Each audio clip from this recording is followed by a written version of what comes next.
H M Abdur Rahman মোরল তিনি প্রশ্ন করেছেন জাকাত বিষয়ক। এক ব্যক্তি ইন্টারনেট এবং ডিশ লাইনের ব্যবসা করেন, আর কোনো আয়ের উৎস তার এই মুহূর্তে নেই, তবে তার মধ্যে দিনই চেতনা আসতে শুরু করেছে, যেহেতু তার সমুদয় অর্থ নাজায়েজ পন্থায় উপার্জিত, উক্ত ব্যবসায়ের জাকাত ওয়াজিব হবে কিনা। ভাই, এখানে মূল প্রশ্ন হলো যে কেউ যদি অবৈধ উপায়ে ইনকাম করে, উপার্জন করে, তো অবৈধ উপায়ে যদি হারাম টাকা ইনকাম যদি কেউ করে থাকে, তাহলে হারাম পন্থায় উপার্জিত পয়সার দ্বারা, হারাম পন্থার দ্বারা ব্যক্তির সম্পদের মালিকানা সাব্যস্ত হয় না। যেহেতু মালিকানা সাব্যস্ত হয়নি তার, কাজে এই সম্পদের মালিক সে নয়, বরং এই সম্পদ প্রকৃত যেই মালিক, সেই মালিকের কাছে ফেরত দেওয়া তার জন্য জরুরি হয়।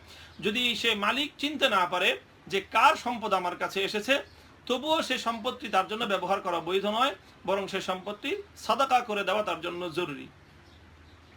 কাজেই সুতরাং কোনো ব্যক্তি যদি এ ব্যাপারে নিশ্চিত হয় যে তার সমস্ত সমুদায় উপার্জিত সম্পত্তি হারাম পথে উপার্জিত, তাহলে তার আর সমস্ত সম্পত্তি তার জন্য সাদাকা করে দেওয়া জরুরি। সে আর জাকাত দেবে কি, তার সমস্ত সম্পদ সাদাকা করে দেওয়া জরুরি।